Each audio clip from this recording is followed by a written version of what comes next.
পা পেয়ে গেল আর আমরা হচ্ছে মার খাচ্ছি রাস্তাঘাটে। আপনারা কেন মার খাচ্ছেন? কি আবার যারা দোষী তাদেরকে শাস্তি দেওয়ার জন্য আমরা রাস্তা নেমেছিলাম। এর আগেও এসেছি, পুলিশ মেরেছে, প্রথম যেটা হয়, আজকেও সেই একই অবস্থা। তা অভয়ের যে বিচার, সেই বিচার কি আপনারা পাচ্ছেন? দেবে না, কোনোদিন দেবে না। এই রাজ্য সরকার কোনোদিন দেবে না, কোনোদিন দেবে না। এই সরকারটি পড়বে তবে বিচারটা পাবো। যদি অবশ্যই সরকারকে এখন যা দেখছি, বাবারে এনারা খুব খুশি। এনারা এসেছিলেন, এনারা অ্যানাউন্সমেন্ট করছিলেন যে শান্তিপূর্ণ বিচার হোক, শান্তিপূর্ণ বিচার হোক। শান্তিটা তো মিছিল হোক, মিছিল হোক।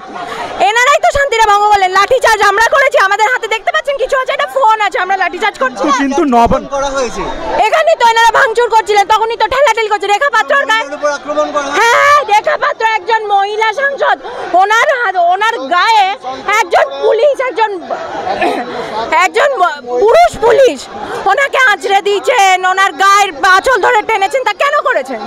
একজন পুলিশ তো আমরা জানি তারা তো আইনের রক্ষক। আইনের রক্ষক যদি মহিলাদের রক্ষা না করতে পারে, তাহলে সেই আইনের রক্ষককে রেখে আমার কি লাভ? কি করছি না, আইনের ভক্ষক। ওরা চোর, টাকাটা নিয়ে তো নিজেদের পকেটগুলো ভরছে, 1 লাখ 10 লাখ করে নিয়ে প্যান্ডেল বানাচ্ছে।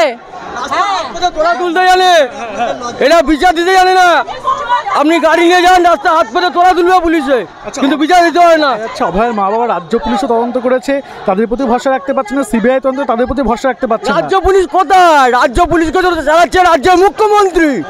উনি চাইলে শিক্ষা ব্যবস্থা, কর্ম ব্যবস্থা, স্বাস্থ্য ব্যবস্থা, এমনকি অবহেলা, তামান্না সবার প্রতিবাদ করে পারত, উনি করবে না।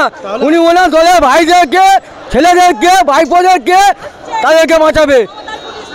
পশ্চিমবঙ্গ আছে দরকার নেই ওনার। আজকে আপনাদের দাবি কি?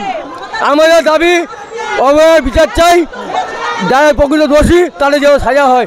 আর এরকম যেন দ্বিতীয় দিন কোনো অবহেলাকে না মৃত্যু হয়।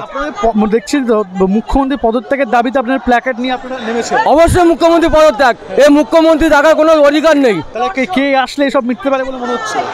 আপাতত বর্তমানে যে সরকার এই নিয়ে প্রতিবাদ করছে তাকেই দরকার। সরকার বিজেপি সরকার আসলে এই ধর্ষণ বা এগুলো কমবে বলছে? একদম। কিন্তু দেখা যাচ্ছে বিজেপি শাসিত রাজ্য, যেখানে বিজেপি সরকার আছে, সেখানে ধর্ষণের মামলা প্রচুর ভুল হচ্ছে। আমি বৃন্দাবনে ঘুরে এসেছি, বৃন্দাবনে আমি 16 দিন ছিলাম।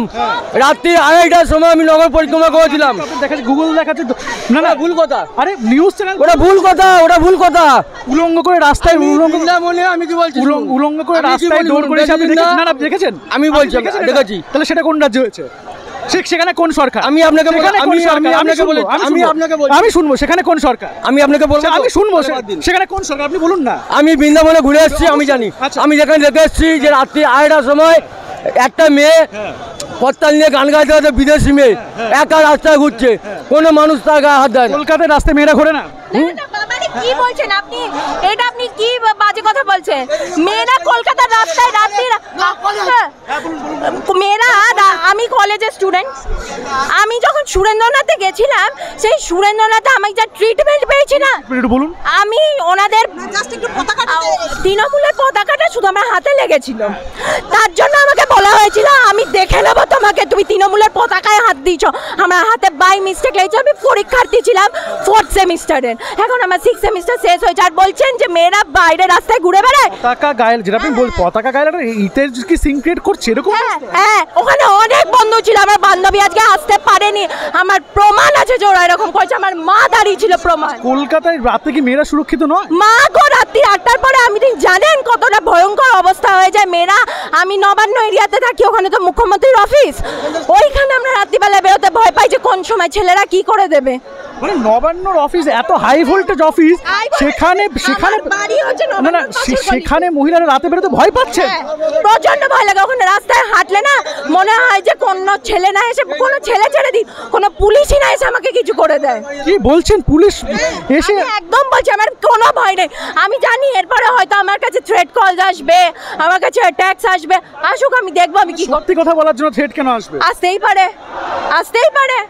আমি নাম নিয়ে বলছি না, কিন্তু এমন তৃণমূলের নেতারা আছে না যারা আমার প্রোফাইল মানে সোশ্যাল মিডিয়া প্রোফাইল চেক করে যে আমি কেন বিজেপিকে ফলো করছি, আমি কেন ওদের হয়ে কথা বলছি। দেশে তো আপনি যাকে ইচ্ছা ফলো করতে পারেন, এটা আমার মানে অধিকার, এটা আমার কনস্টিটিউশনাল রাইট। আমি পলিটিক্যাল সায়েন্সের স্টুডেন্ট, আমি তাও মানে ওদের ওরা সব ছাড়িয়ে গেছে। ওইখানে গুন্ডা বস্তাকে গুন্ডারা ভর্তি নাই কলেজে। এখন যদি খুলি না তাহলে সবাই চুপ হয়ে যাবে। আমরা সাধারণ মানুষরা না অনেক বেশি কিছু এখন দেখছি।